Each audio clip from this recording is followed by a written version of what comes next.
Hey everyone, welcome to SmartSlides. Today, we're diving into something fascinating, convolutional neural networks, or CNNs.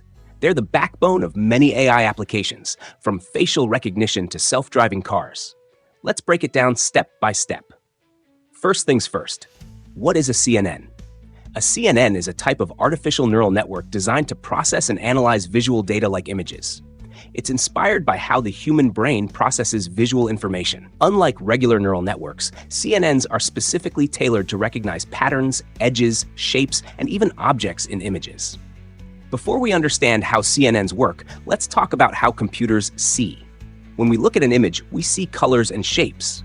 But for a computer, an image is just a matrix, a grid of numbers. Each number represents the brightness or color intensity of a pixel. For grayscale images, it's a 2D grid, and for color images, it's a 3D grid with 3 channels: red, green, and blue. Now let's move to the first step of CNNs, convolution. Imagine we're looking for patterns in the image, like edges or corners.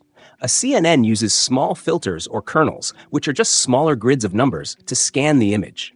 This process is called convolution, and it creates something called a feature map. The feature map highlights important features in the image, like edges or textures. Here's an example. Suppose we have a 5x5 image and a 3x3 filter. We slide the 3x3 filter over the image, one element at a time. At each position, we multiply the filter values by the corresponding image values and sum them up. This gives us a single value in the output feature map. Repeat this for every position, and you have your convolved feature map. Once we have our feature map, we apply a function called ReLU, or rectified linear unit. Why? To introduce non-linearity into the model. Real-world data isn't always linear, so ReLU helps the CNN handle complex patterns by turning all negative values in the feature map into 0 while keeping positive ones unchanged. Next up is pooling. Pooling reduces the size of the feature map, which helps make the CNN faster and more efficient. The most common types are max pooling and average pooling. In max pooling, we take the largest value in a small region of the feature map. This keeps the most important features. In average pooling, instead of taking the largest value, it calculates the average of all the values in the region. This smoothens the data while still reducing the size. Both methods simplify the feature map while retaining important information.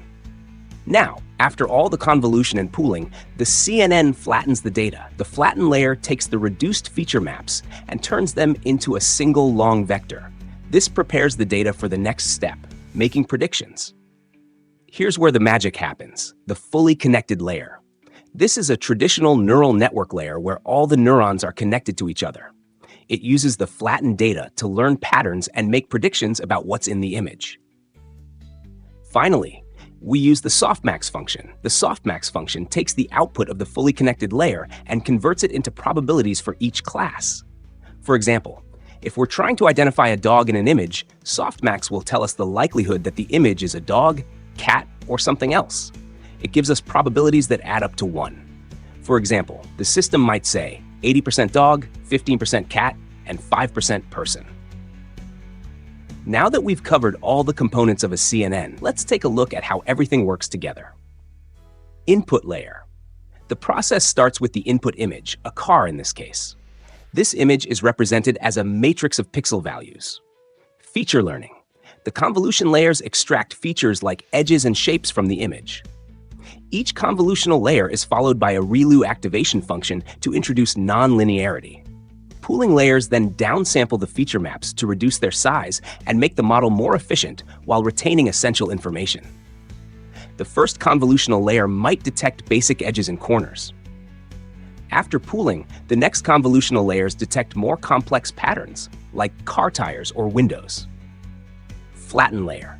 Once feature extraction is complete, the feature maps are flattened into a single long vector. This prepares the data for the classification stage.